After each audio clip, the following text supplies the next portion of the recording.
Aziz do'stlar, assalomu alaykum hammaga. Charchamayapsizlarmi? Internet banglayapti-yu, xabaringlar bormi? Nimalar bo'lyapti internetda? Radar detektor haqida ma'lumotli videolar chiqyapti sizlarga. Udar Tesla chiqyapti.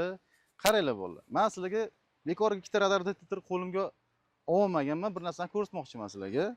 Bu Silver Sniper kompaniyasining Doppler Pro Wi-Fi radar detektorlari. Ikkalasi ham bir xil. Chiqqan partiyasi faqat boshqa. Bu birinchi partiya chiqqan. Bu qaysidir proshifkada bug bo'lib qoldi. Ya'ni bu sinib qoldi. Bu yaxshi ishlamayapti hozir. Endi brak desa bo'lmaydi-yu, bu proshifka orqali yaxshi ishlamay qoldi. Buni oddiy pulzitel to'g'rilab bera olmayapti. Buni maxsus programmator servis sentrda chuqur proshifka orqali to'g'rilab berishar ekan. Mana bu esa yangi partiya. Bu yaqinda kelgan partiyasi Doppler Pro Wi-Fi. Ikkalasi ham zamonaviy radar detektor. Ikkita ilindan usulchiga ega bo'lgan ajoyib radar detektor. O'zbekistondagi barcha to'lqin chiqqan radarlarni ko'ryapti. Endi men internetda videolarni ko'rib qoldim. Natija boshqacha bo'lyapti. Qaysidir kanallarda yomon ishlayapti deb turib videolar chiqdi. Biz buni o'rganib chiqdik. Natijada bilsak, ularni qo'lidagi test qilayotgan insonlarning qo'lidagi radar detektor bug bo'lib qolgan ekan. Bug degani bu o'sha sinib qolgan, ya'ni shu brak bo'lib qolgan degan bo'ladi, qo'pol qilib aytganda. O'sha aynan radarga deteksiyasi yaxshi emas. Keyin pomexlar ko'payib ketib, odamni bir chalatadigan videolar chiqayotgan ekan. O'sha insonlarga servis sentr murojaat qilib, test qilayotgan odamlarga servis sentr murojaat qilib, 3 oy oldin servis sentr bolalari aytgan ekan, olib keling to'g'rilab beramiz, yo bo'lmasam o'zimiz borib to'g'rilab beramiz degan deyishgan, lekin 3 oy ichida bilmadim, balkim ular Pentagonda ishlar, balkim bilmadim qayerda ishlar, vaqti yo'q ekan, shu ko'risha olmagan. Va natijada hozir xato testlar chiqyapti shu kanalda, hozirgi kungacha xato testlar chiqayotgan ekan.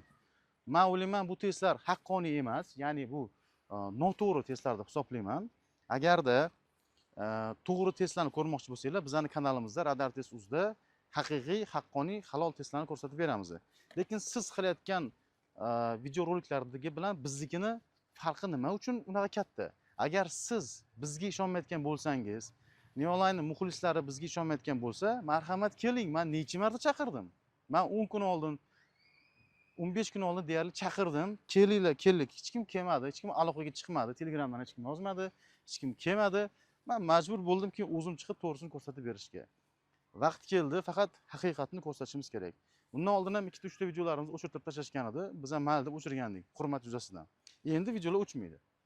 Chunki biz harakat qilamiz halol va haq videolarni ko'rsatishga, iste'molchilarning huquqini himoya qilish uchun halol videolarni, haq videolarni ko'rsatishga, pamih bo'lsa pamih, ololmasa ololmadi, olsa oldi, ko'rsatib beramiz. Bizning videolarimizga like bosib, qo'llab-quvvatlayotgan do'stlarimizga, kommentariy yozayotgan do'stlarimizga rahmat aytmoqchiman. Mana bu qo'limdagi bug bo'lib qolganini ham kerak bo'lsa ko'rsatib beramiz va buni ham farqini ko'rsatib berishimiz mumkin. Bu muammo emas. Yana bir marta aytaman. Siz haqiqatni ko'rsatmoqchi bo'lsangiz, mana bu radar detektori bug bo'lib qolganini olib kelib to'g'rilatib keting. Yoki mana bu joyda agar to'g'rilatganman to'g'ri desangiz, biz uni bilib olamiz internet nimadan. Men bu serinkalarni ko'rsatasiz. Videoda serinkalarni ko'rsating, bu hammasi kompyuterga kiritilgan. Qaysi partiya kelgan, nima bo'lgan, to'g'rilanganmi yo'qmi, hammasi fiksatsiya qilinadi. Yolg'on gapirganingiz bilinib qolishi mumkin. Shuning uchun yolg'on video qilishdan oldin iltimos o'ylab ko'ringlar va buni olib kelib ko'rsatinglar. Yoki to'g'rilatib ketinglar. To'g'rilatib ketib ana halol test qilinglar.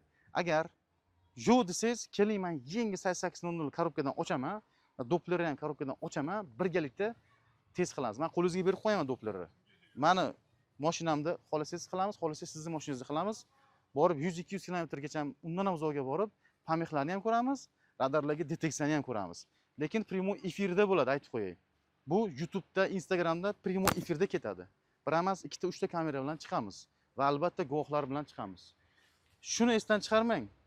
Siz qilayotgan videolarda hammasi ham haqiqatga yaqin emas deb hisoblayman, chunki qo'lingizdagi bug radar detektor. Mana shu. Mana bu esa keyingi partiya, bu bug emas. Mashinamda ham yangi partiya turibdi. Bu ham bug emas. Aziz yurtdoshlar, sizlarga qiziqarli bo'layotgan videolarimiz, iltimos bizni qo'llab-quvvatlab, like bosib qo'ying. Bundan ham zo'r videolar oldinda bo'ladi. Kuzatishda davom eting. Hozir testga ketamiz. Qani ketdik. Ha, aytgandek, Silver Sniper kompaniyasi mutaxassislari, xodimlari Kamoliddinga, Neoline'da ishlaydigan Kamoliddinga aloqaga chiqishganki, mana shu bo'layotgan qo'lingizdagi radar detektoringizni olib keling to'g'rilab beramiz. Biz radar detektorini tanlaganingiz uchun rahmat. Olib keling, biz shuni to'g'rilab beramiz deb, hatto rahbariyati ham, Silverstone Nepal kompaniyasi rahbariyati ham chiqqan ekan. Lekin bu inson bir tenga olmaganmi, yo pisand qilmaganmi, yo eshitmaganmi, yo eshitib eshitmaslikka olganmi, buni endi Xudo biladi. Vijdoniga havola. Chunki Silverstone'ni servis sentrda ishlaydigan bolalar bilan men yaqinman. Ulardan so'rasam, ular aytishdiki, biz telefon qildik aka, 3 oy oldin aytganmiz. Men 2-oktyabrda boraman deb turib, 30-sentyabrda oshda o'tirgan ekan. O'sha test qiladigan odamning oshida. Men ko'rib hayron qoldim. Allohning qudrati bilan bitta stolda o'tirib qoldik deb ham aytdi. Demak, yolg'on gapni shu yerdan ham ma'lum-da. Bunaqa inson agar yolg'on gapirayotgan bo'lsa, uch foydasi yo'q-da. Bu inson bilan bir narsaga murosaga kelib bo'lmaydi, kelishib bo'lmaydi. Shuning uchun men aytmoqchimanki, halol test qilmoqchimisizlar, odamlarni aldamanglar-da. Haqiqiy ishlayotgan adekvatni radar detektorda test qilinglar. Xo'p, shuncha so'mga olibsizlar, sotib olibsizlar. Olib kelinglar, sizlarga tekinga to'g'rilab beradi-ku servis sentr. Yo qo'rqasizlarmi olib kelishga? Sizlar haqiqatni ko'rsatib qo'yishdan qo'rqasizlarmi yoki? Bunaqa emas, yaxshi emas bu. Mayli. Vijdoningizga havola, testlarni ko'ringlar. Xudo xohlasa ajoyib testlar bo'ladi. Agar bizning testlarimizdan norozi bo'lsangiz, keling, birgalikda test qilamiz. Kardonni orqasidan 260 metr yo'q, hech qanaqasiga. Oqqo'rg'onda bitta joyda bo'lishi mumkin. Unda ham yo'l tor va sharoit zo'r. 30, 60, 40, 60 joyda 40-20 kelsangiz albatta uzoqdan oladi. Bu degani imkoniyat yaratib berilyapti radar detektorga uzoqdan olish uchun, ko'rish uchun degani. Agar videolarimizga ishonmayotgan bo'lsanglar, marhamat keling, birgalikda test qilishimiz mumkin. Men yana bir marta aytaman, men hali ham chaqiraman. Keling, birgalikda test qilamiz. Primo efirda qilamiz. 3 ta kamera yo 2 ta 3 ta kamera bilan syomka qilamiz. Ham YouTube'da, ham Instagram'da primo efir qo'yib yuboramiz. Obunachilarimizga bu narsani e'lon qilamiz va ular kirib ko'radi, anons qilamiz. Tushundinglarmi? Zo'r videolar oldinda o'tkazib o'rmaslik uchun bizga obuna bo'lib qo'ying. Haqiqat uchun kurashaylik. Pamexlarni yo'qotib bersin onlayn. Iste'molchilarning haqqi, huquqi bor. Chunki Pamex juda ham ko'p yaqinda test qildim. Videolarimdan norozi bo'ldi ba'zi do'stlarimiz. Ya'ni neonlaynchi do'stlarimiz menimcha norozi bo'ldi. Nimaga bunaqa bo'lyapti? Menda unaqa emas. Kechirasiz. Menda shunaqa ishlayapti. O'shaning uchun bazaga hammani o'tkazmaslik kerak. Signaturani zo'r qilib berish kerak. Men shuni hisoblayman. Hozir videoda ko'rib qoldim. Kadiapozonni yo'q, kani o'chirmadinglar. Sizlar kani o'chirsanglar ishlamay qoladi-yu. Lochin qaysidir videoda ko'rib qoldim. Lochinni, kaskadni, xullas umuman kardonni o'chirib yuringlar deb maslahat berishibdi. Balkim bu qaysidir jihatdan to'g'ridir, lekin meni nazarimda bu to'g'ri emas. Chunki Toshkent shaharda yurasizmi, trassaga chiqasizmi, qanaqadir radar, yangi radar bo'lsa, tushib qolishingiz mumkin. Ya'ni o'sha bazada bo'lmasa tushib qolishingiz mumkin demoqchiman. Chunki bazaga ko'p ham katta ishonavermanglar, chunki men o'zim yurib borib keldim. Baza, mana radar qo'yilgan joyda surib qo'yilgan o'rni. Ba'zan noto'g'ri ishlayapti. Hamma diapazonni o'chirib qo'yib, yur deyish bu noto'g'ri.